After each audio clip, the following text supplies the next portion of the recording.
Kita ko rin mismo dito sa vlog na ito ang update ni FPRRD doon sa Dahig kasi nandoon po si Mayor Basti Duterte at itong si Kitty Duterte nandoon po, no? Narito ang Balitang Pinoy TV.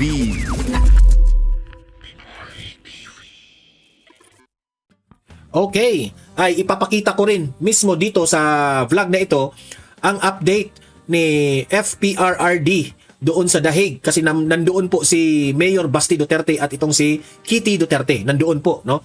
At marami pong mga tanong ng media na sinagot ni Mayor Basti Duterte at yan po ang ating ire-react, pakikinggan rin natin yan. So unahin muna natin itong pagpunta ni VP Sara sa korte, kung saan nagsampa siya ng kaso, no? So, pero bago ko ipapakita yung video na yan, no? Don't forget guys, i-like, i-share itong video na ito para makatulong na aabot sa ating mamamayang Pilipino.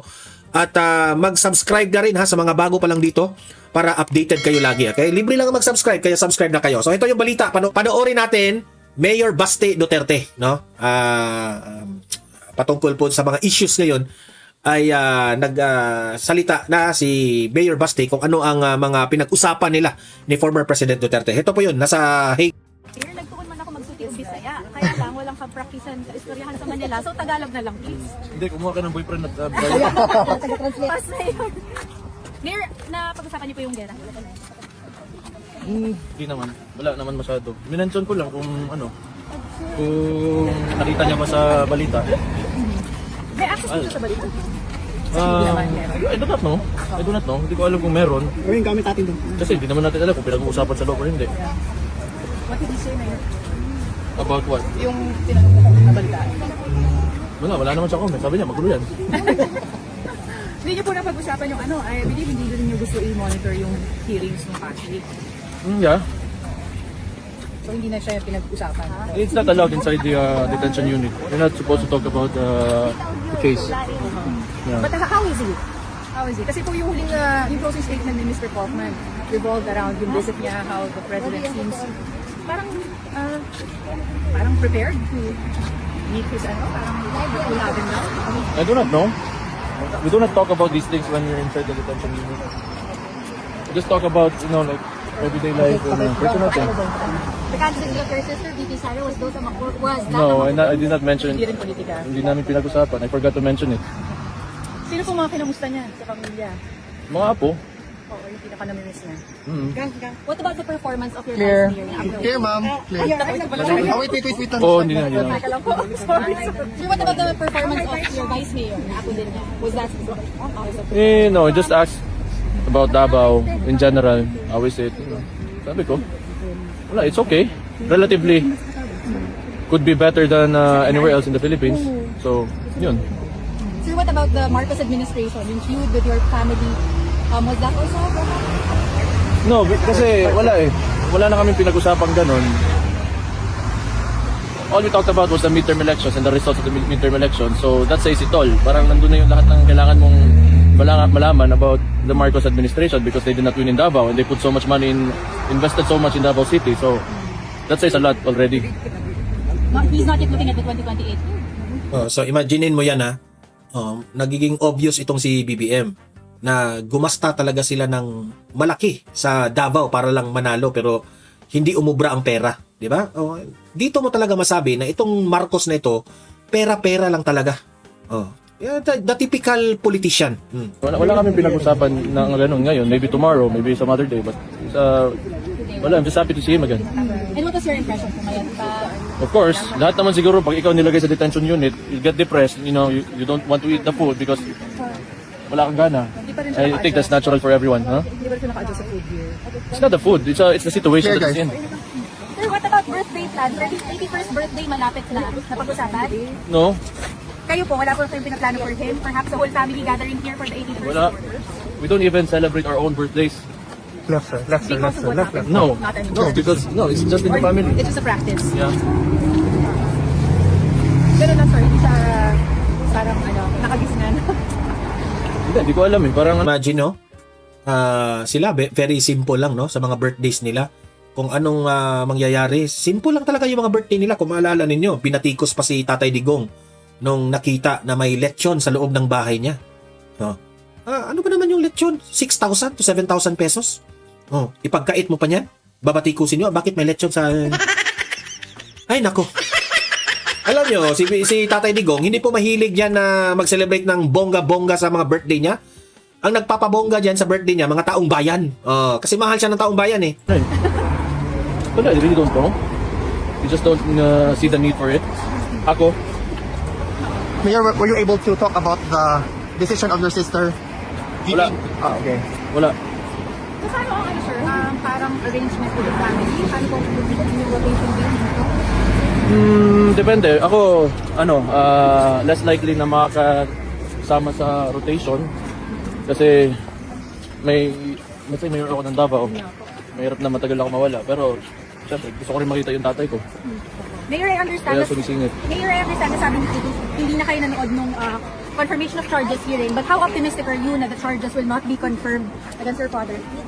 Optimistic. I do not think...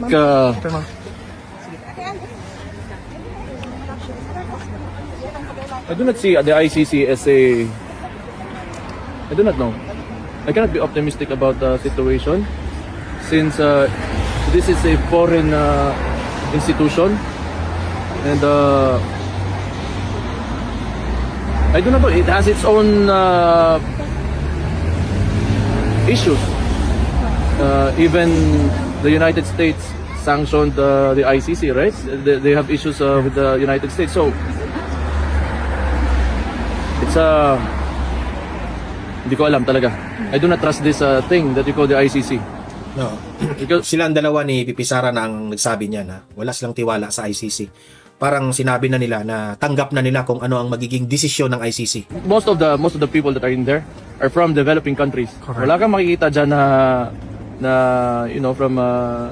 from the EU or whatever or western countries. You don't find people there from west-leaning nations. So they just use this institution to Weaponize. intervene in the domestic affairs of a country. And I do not know how, but that's my theory. Well, let's just leave it at that. But that's my observation. So, pakialam talaga kung anong magiging result nito. All I care about is my gratitude to people who are supporting my father, those who believe in him, and especially the things that he did for the Philippines during his administration. So yung mga naniniwala sa kanya, mas may pakialam ako doon. As far as kung ano mangyayari dito sa ICC na yan, I do not trust that institution. Well, there should have been a proper way of putting him inside the detention unit, and he was supposed to go to the local courts, but none of that was followed. The protocol was not followed. Okay? So, why is he there? So that's the main question. Yun pa lang, kailangan pinag-uusapan na natin. If that institution is truly, for lack of a better term, kung maayos talaga, then they should send him back and follow the usual process. Correct. Diba? Kung talagang honorable itong institution na to. Because they know for a fact that this person inside, who seems to be my father, who is my father, kinuha, nilagay sa isang eroplano without going to the local courts and was sent here in the Netherlands into the detention unit. Yes, correct. So, anong asahan ko? Yes. So, how can I be optimistic in an institution that cannot follow its own rules? Yes. Mayor, just to be clear, no member of the family watched the proceedings. Is this intentional? No, hindi ko naman alam kung nanood sila or hindi. Nalaman ko na nga lang sa inyo na na di sila nanood. Okay. So, hindi naman siya sadya. Talagang hindi lang, on your part, hindi No, sadya. because if you really want an answer from me, it's just the narrative of the left against our narrative. Yes. That's it. Sino ba yung mga nandyan? Mga NPA naman yung mga nandyan. Kasi sila yung tinamaan during the time of his administration. And they went around Europe and, playing the victim card. That's it. That's basically it. Oh, that's my narrative. So, it's my word against yours and yours against mine. And then also, sa proceedings, si Mr. Kaufman, essentially 2 points. One is that it's politically motivated. And second, that there's not enough evidence. Doon sa politically motivated, may mga Marines na lumabas. Tapos he wants to look into the participation of former Senator Trillanes. What do you think? That's why everything is speculative in this situation. That's why I don't want to listen anymore, because it started, with romanticizing what could just have been let's say a result of the policies that was enforced during the time of his administration. And ngayon, I really don't know. It's a complex situation. You have the ICC involved, and you have these people from the Philippines or left-leaning, and you know how these are socialist states, the European Union. So there's so much ambiguity around everything that's happening right now. Do you think your family should prepare for any eventuality given? We're always prepared. Even my father is prepared. Wala kami dito para iiyak lang. It's politics. Most of it is politics. Kayo po, hiningi ba ng advice sa kanya sa pamumuno sa Davao? Wala naman. Hindi siya nag- No, I just ask him kung may gusto ba siya, if I need to do anything. Kasi maayos naman yung lugar na yan. From his time, it has been improving until sa akin ngayon. So, I do not know. I'm not supposed to be the one that's saying this, because we just won the election just recently, and the best I think you should ask the people how they feel about the governance in Davao City. I'm not the best person to answer the question.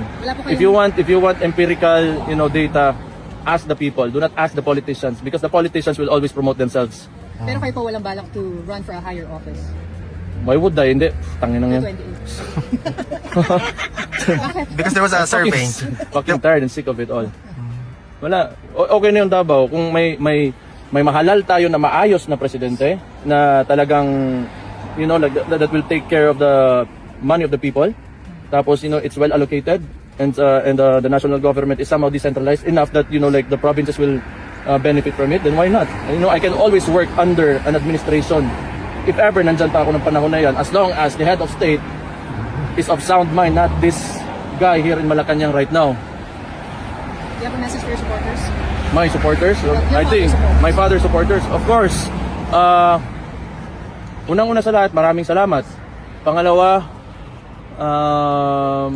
alam ko, because you really believe in my father, nasasaktan din kayo, but kailangan yung tumiis lang kasi nasa sitwasyon tayo ngayon na di natin na naiwasan or di natin pinili. So, kung ano man yung mga nakita nyong, or if you have learned anything, or may gusto kayong nakita na gusto nyo ipatuloy, then you can manifest this through votes.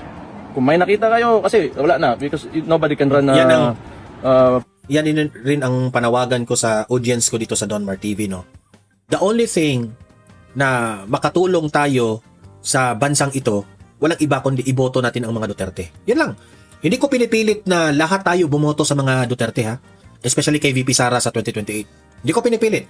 If you don't believe on VP Sara, do not vote for her.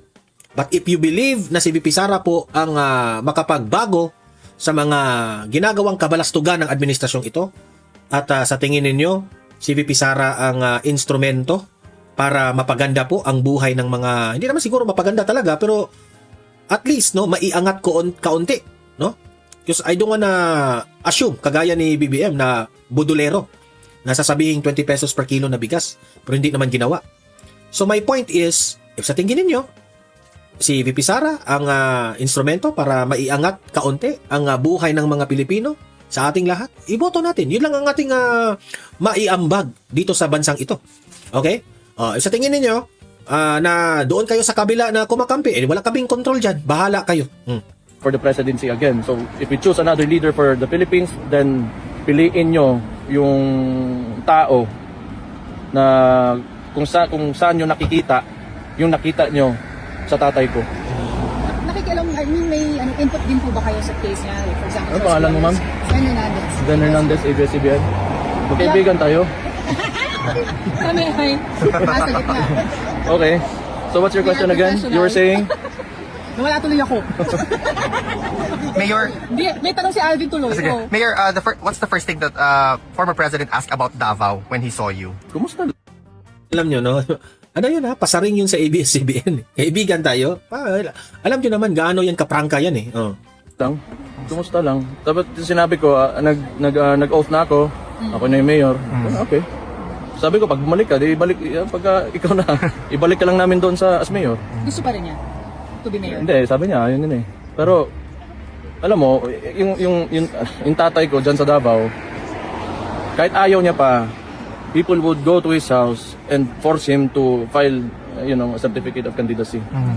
So, and I don't think he's going to deny these people who come to him, who want to him as the mayor. Mayor, what's your reaction about those individuals, particularly asking sort of due process? Should an arrest warrant against the ICC be presented to them? I do not know. That's why, di ba, I explained earlier, why would we talk about due process when it has not been followed? There's a precedence na nangyari na eh, yung sa tatay ko.